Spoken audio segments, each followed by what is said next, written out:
Hey kids, are you fine? Today, Teacher Lu is going to tell you a story called Rapunzel, okay? I think maybe you know this in Portuguese. I don't know. Let's see. Once upon a time, there was a couple who lived next to a garden where all kinds of delicious and colorful fruit and vegetables grew. That was a little strange because although the plantation's owner was beautiful and smart, she was a cruel witch. One day, the wife saw some lettuce there and thought, "How yummy! I'm dying to eat a lettuce salad," she told her husband. "You have to get some for me." "Impossible," he answered. "I don't have money to buy it. Besides, I'm not crazy to steal the witch's vegetables."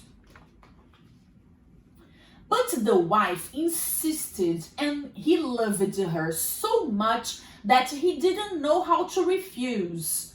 He decided then to go to the garden that same day.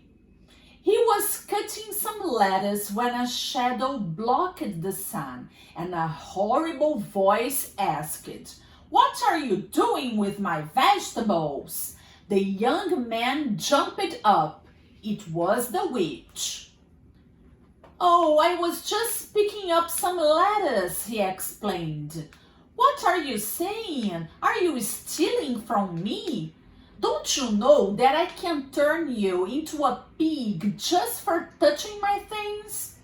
The man then said he was sorry, and he told the witch about his life, his young wife, and the child they were expecting.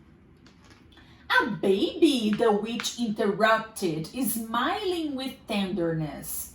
"If this is true, take whatever you want, but with a condition. When the child is born, you'll give it to me." The young man accepted, thinking he would find a way to trick the wicked woman.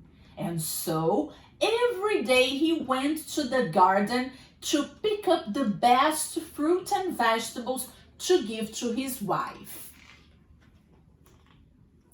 Some months later, a beautiful baby girl was born, and they named her Claire.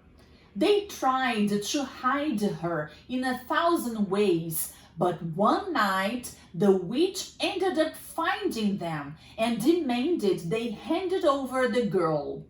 If they didn't, she would turn the three of them into awful snakes.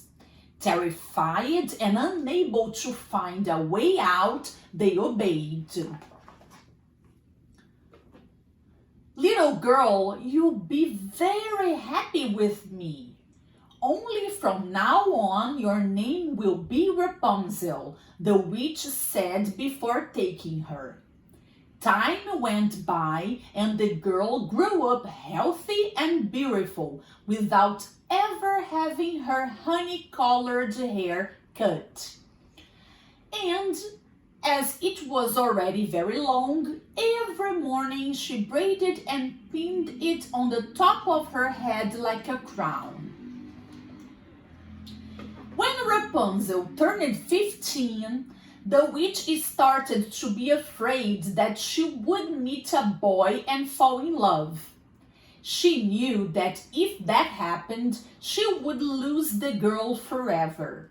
So one morning, she took Rapunzel to a huge tower with very high windows, but no doors, and told her, "From now on, you'll live here, and will not see anybody without my permission." To pass the time, the young girl used to sing. The witch liked listening to her and visited her every afternoon, calling her from below, "Rapunzel, Rapunzel, let your braids down." And so the girl did. The witch then would climb the tower using the braids, and once on the top, she would go in through the window.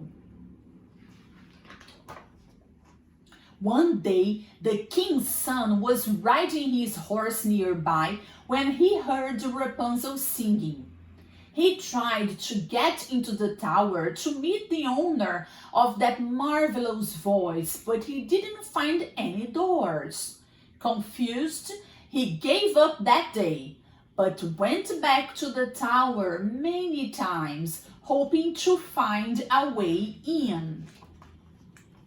One afternoon, hidden behind a tree, the prince saw the witch arriving and climbing the tower.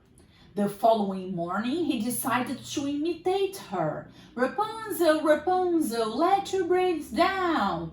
He then climbed to the top of the tower and went in the girl's room through the window. And this is how they met. The prince used to come back every day to visit her, and of course they fell in love. But how could they run away if Rapunzel didn't have any way to climb down from the tower? That's when the girl had an idea. With the silk thread the prince had given her, she made a rope in secret. But the witch found out. Furious, the witch cut Rapunzel's braids off and, using her magic, sent her to the mountains. Then she sat down on a chair and waited for the prince. When he arrived, the witch dropped the braids she had tied to the window and he went up as usual. But he almost died of fright when he saw who was up there. "You'll never see Rapunzel again," the witch shouted. But before she could put a spell on him, the prince jumped out of the window. When he fell, he ended up becoming blind. But even so, he looked for Rapunzel non-stop for months. One day, he overheard the conversation of some girls who were doing the washing in the river. Among them, he heard a voice he knew very well.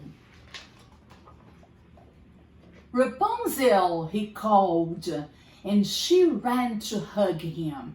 Since then, they have been very happy together. The prince got his sight back and invited Rapunzel and her parents to live in the king's castle with him. The witch never appeared again. People say that she went to live in another country and her garden was eaten up by ants. And then, my friends, did you like this story? Right? It's a little bit long, right? But it's really beautiful. Okay, see you in the next story. Bye-bye.